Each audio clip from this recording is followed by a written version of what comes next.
नमस्कार, प्रणाम। मैं खेसारी लाल यादव और इस चैनल से जितने लोग जुड़े हैं सबको दिल से थैंक यू और ढेर सारी शुभकामना आपके जीवन के लिए, ताकि ऐसे ही आप खुश रहें और लोगों को खुशी से अपनी खुशी बांटते रहें। हम भोजपुरिया भाई खेसारी लाल यादव के पिताजी मंगरू यादव हमार नाव हो और वो लोग तो बहुत हमरा के देखले हो खे, वैसा बात नहीं खे। हम अपना कुछ कविता कहानी के औजार रखले बनी एकरा के हाजिर करे चाहतनी। भाई पढ़ा लिखल आदमी ना है, ठेपा मैन आदमी है, हम लिखले नहीं कि हम कुली कविता सीखले बनी। एमे भूल भी हो जाई, गुल भी हो जाई, वही अक्षर तक घबरा जाई। बाकी कंप्यूटर कान के जरी बात तो गड़बड़ाए वाला नहीं खे। जौन कहतनी तो हम साफ कहतनी, तो जो कुछ कहब हम साच हम ही है खेसारी के बात।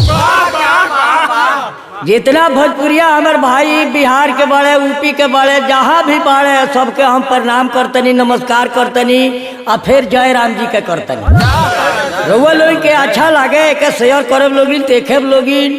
माई बहन बेटी बहन कहीं भी रही है, कहीं भी लगा दे। अब में कोनो आलतू फालतू हम कुछ कहले नहीं कि एकरा के बैठ के सभे सुनी सभे देखी। अभी बुढ़ारी में बानी हम रेला आया, हम है भिखारी काका के चेला। फुर्सत लागल, मौका लागल तो भिखारी काका के हम गाना बिरुआ के सुनाए। बाकी अभी कविता कहानी हमार सुन ली कि हम का कैले बनी। हम अपन सब अनजीवनी बात हम बता रहा बनी कि हम बेचनी लिट्टी चोखा, केहू पंच के दिहनी ना धोखा। चाचा एगो और कौन सतुआ पर कविता बात सुनाई ना। सब भवन में सतुआ राजा, जो वही सानब तब वही बताजा, मरचा प्याज चटनी अगर तगर धरी धर लूकर भाजा। दू पूरी सतुआ काटो चाट लो चटनी, ये खा पी के ये भाई बुझ ले कर भाजा। स्टोव के तेल, वो बेरा के युग में स्टोव जलत रहे सबका घरे। ए बेरा सरकार के पड़ल बा दरकार, तो ए बेरा जब से सिलेंडर जब से सब गरीब के या अमीर के जेकरा जेकरा फायदा बा ओकर जब से कायदा बा सबे पावता। बाकी ओ बेरा रहे स्टोव, तो स्टोव के तेल कलकत्ता में उड़ाई ला, गोली गोली खोजब तो सतुए भेटा। स्टोव के तेल कलकत्ता में उड़ाई, जो गली गली खोजब तो सतुए भेटाई। वही जी के लोग दौड़ दौड़ के खाला, पूजा के लोग खैबो करेला, पूजा के लोग दौड़ दौड़ के खाला। या दिल्ली के लोग मलेरिया से डेरा। बहुत बढ़िया चाचा। चाचा हो एगो लइका ओकरा महतारी के ऊपर कौन कविता बनौले बनी? लइका के ऊपर हम कहानी कहनी, चना भी बेचत रहनी। अच्छा, कहनी कि चना मौसले से तर खाले, बड़े बड़े अफसर बैठे कुर्सी के ऊपर, कलम घींचे सारा सर चना चटपटी। आ गई चना चटपटी, सुन के मचल खटपटी, खा पड़ोसी झटपटी, एमे कौन बा लटपटी।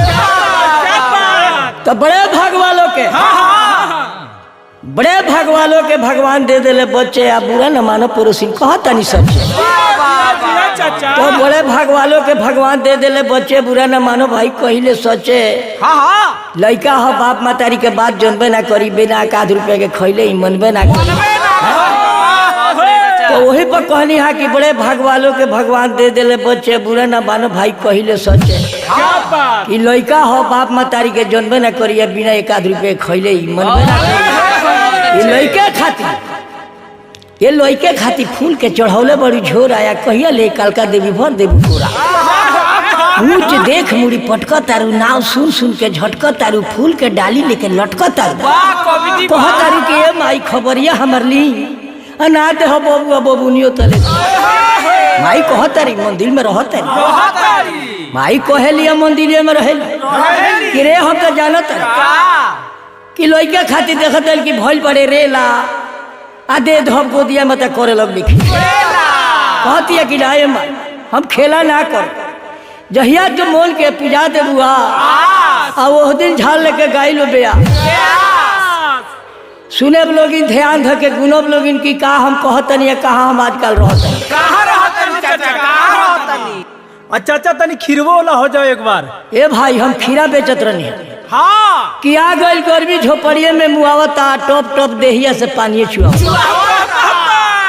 गर्मी के बाद कुछ कहले नहीं खे जाता, एको छम झोपड़ी में रहले लागता गर्मी। तो खिड़की से लोग झाँकता, देखो नहीं फिर खिरवेला के लोग ताकता, नहीं के हाथ पंखा लोग। कवि जी एगो तनी ककड़ी पर सुना दी। ककरी पर ककरी बेचत रहनी है बतिया। अच्छा हम ककरियो बेचत रहनी है बतिया, खाते खाते बन जाई नाको के नथिया। तो ये बेरा के ककरी में वो बेरा के ककरी में बहुत अंतर बा। लोग ये बेरा जब से पतरी पतरी खाता, वो बेरा के लोग मोटे मोटे खाता। हाँ वो बेरा के लोग मोटे मोटे खात रहे, बेरा के लोग पतरे पतरे खाता। पतरे पतरे खाता। तो ये भाई हम सिर्फ फलो बेच ले भाई। अच्छा तो सिर्फ फलो बेच ले भाई। तो लोग पूछी जब भाई सिर्फ फलवा के का फायदा बा। तो गांव में बिहार के तरफ लोग कहेला सिर्फ फल ले जा, लोग कहेला बेल। सिर्फ फल के फोड़ दो, पानी में धो के फोड़ दो, कागजी नींबू गाड़ दो, गिलास में लेके हार दो। एकर शरबत हो जाई नरमी, अब पीते पीते भाग जाई पूरा पेट के कर चैतावत झड़ जाई। बेल में ये बा पेट हड़हड़ाता, गुड़गुड़ाता, मरोड़ता, छेदता, बथता, गड़ता। आ देखो न नहीं मनत पेट वही धीरे धीरे हरता। ए चाचा बाबूजान भैया के संतरा बड़ा पसंद हो, तनी संतरों पे कुछ सुना दी ना। संतरा ओकरा पसंद बा। तो ये भाई संतरा बेचत रहनी है। तो लाल लाल संतरा एक रंगा से मेल कैले बा, आ चीनी और मिश्री का फेल वही संतरा के बन जाला जूस। यही संतरा के बन जाता जूस। यही संतरा के बन जाता जूस। पातर देहिया हो जाता पी के तंदुरुस्त। इनमें बहुत फायदा बा, बाकी खैला के कर कायदा बा। चलो भाई सब भोजपुरिया भाई के हाथ जोड़ के कहते नहीं कि यदि कुली रउआ सबनी के पसंद पड़े तो ऑर्डर करे। तो भिखारी ठाकुर के दुनिया नाव लेता है, उकर के गाना सुनने नहीं के ना सुनता। बाकी मौका लागल तो बाबूजान के स्टूडियो में जब से आकर के हम 2-4 गाना भी गा के रउआ लोगन के सुनाए। देखे लोगिन कि ई खराब बा या कि अच्छा बा, एक निचोड़ रउआ लोगिन पहले निकाल के हमारा सामने भी। जान फिल्म प्रोडक्शन के करी के तला बखा। जान फिल्म प्रोडक्शन के करी के तला बखा। कितना लोग के स्टार बना दे बाबू। जान फिल्म प्रोडक्शन के लाल बटन दबा दे। बड़का बड़का मोबाइल के जब लाल बटन दबाए लू, तब जब से हमार खिस्सा कविता कहानी जो कुछ कहले भाई रोल के सामने आई। आधा घंटा लागे, पौन घंटा लागे, प्रेम से सुनी लोगी। माई बहनी बेटी फुआ चाची जे होई ओकरा सामने रोवा लगी लेके दिखा दे। आ सबे सुनी यदि हमके केहू गाड़ी दे वो लिख के बताए लोगी। आ जे अच्छा कहे वो लाइफ में हमारा डाले लोगी कि हाँ तू ऐसे हई लजाई कल बड़ा हई चाइज कल। ठीक है सुन ली लोगी छठ में कि ठीक है। तो हमरो से सुन लीजिए जो कुछ कहनी ठीक है।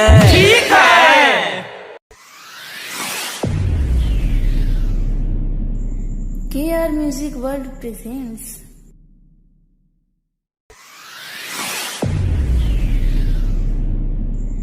KR Music World presents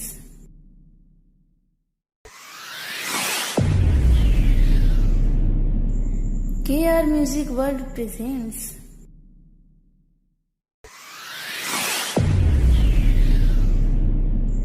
KR Music World presents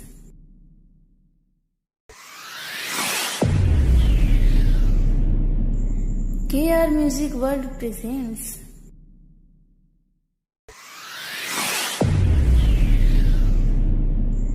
KR Music World presents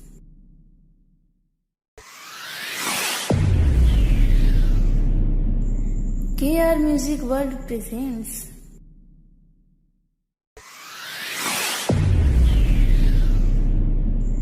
KR Music World presents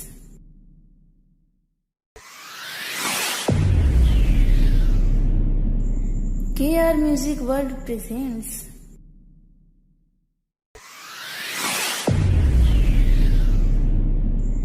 KR Music World presents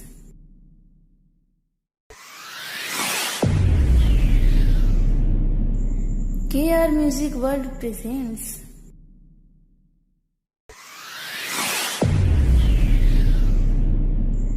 KR Music World presents